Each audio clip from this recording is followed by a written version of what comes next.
ये RT selling में मेरे हाथ चले गए थे सर। सेलिंग आ गई थी आरटी की। अच्छा। उसमें मेरे हाथ और पैर दोनों चीज़ चले गए थे। तो मैं पढ़ता था जब से ही मेरे मन में था कि आर्मी में ज्वाइन करना है जी मैंने। और कारण? 17 साल मेरे ताऊ का लड़का भी आर्मी में था। हम आर्मी से पहले से ही हमारा परिवार अच्छा, रहा अच्छा। हुआ है। तो 17 साल 8 महीने का मैं नासिक चला गया था नासिक। जी। उसके बाद मैं मेरे यार दोस्तों ने आप जैसे अब सभी भाई ने मेरी पूरी इज्जत करी आने के बाद में। हाँ। और मेरे को कोई फीलिंग नहीं हुई। उसके बाद 2 साल के बाद मेरी शादी हुई। उसके बाद तो आज तक मेरे को पता ही नहीं कि भाई मेरे दिव्यांगता है। हरियाणा टॉप देखा है सारे भाइयों ना, राम राम। मैं हूं आपका साथी प्रथम शर्मा और आप मेरे साथ देखना शुरू कर चुके हैं हरियाणा टॉप। हर युवा की इच्छा होती है कि वो अपने देश की सेवा के लिए उसमें देश के प्रति जज्बा पैदा करता है।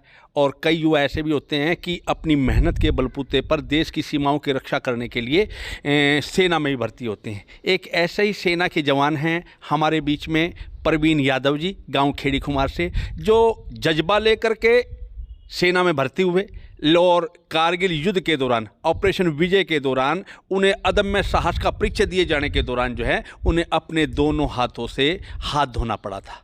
हमारे साथ प्रवीण यादव जी हैं, इनसे पूछते हैं कारगिल के घायल जवान की कहानी, उसी की जुबानी प्रवीण यादव से। यादव साहब, हरियाणा टॉप में आपका स्वागत है। जय हिंद सर। यादव साहब, सेना में भर्ती होने का कैसे मन में आपके आया? मैं पढ़ता था जब से ही मेरे मन में था कि आर्मी में ज्वाइन करना है जी मैंने। और कारण? 17 साल मेरे ताऊ का लड़का भी आर्मी में था। हम आर्मी से पहले से ही हमारा परिवार अच्छा, रहा हुआ अच्छा। है। तो 17 साल 8 महीने का मैं नासिक चला गया था जी। नासिक में? हाँ जी। तो वहाँ नासिक में कितने दिन रहे आप? वहाँ 9 महीने रहे सर।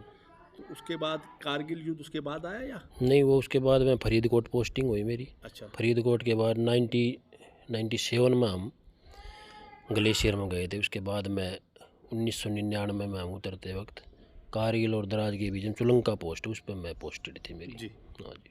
तो जो ये आपके साथ ये हादसा हुआ कारगिल युद्ध के दौरान, इसके बारे में बताएं। ये आरटी सेलिंग में मेरे हाथ चले गए थे सर। सेलिंग आ गई थी आरटी की। अच्छा। उसमें मेरे हाथ और पैर दोनों चीज़ चले गए थे।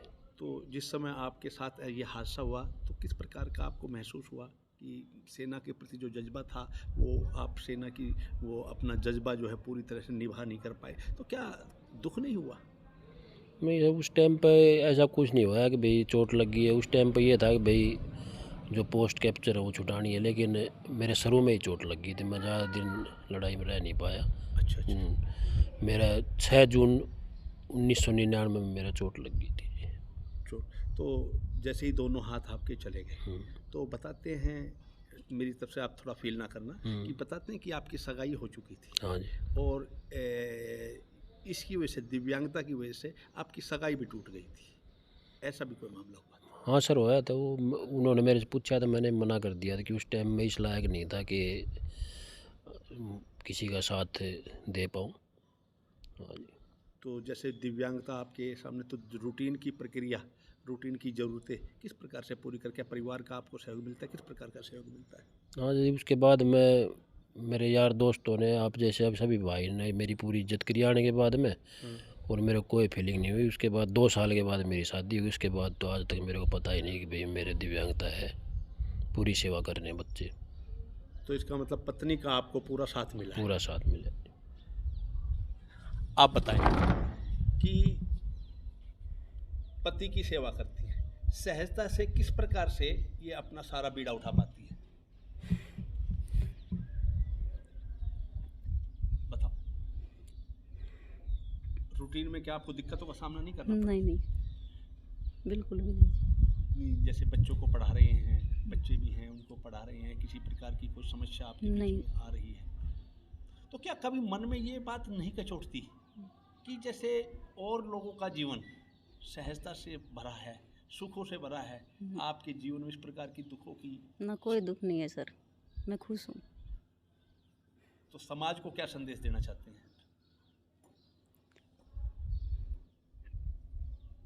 कोई नहीं, समाज को संदेश तो बताएं कि विकलांगता कोई हमारे जीवन अभिशाप नहीं है और हमें इसका जो है ना मुकाबला करना चाहिए, इस प्रकार की कोई बात है तो आप बताइए। नहीं जी, ऐसी कोई दिक्कत नहीं है, मैं खुश हूँ।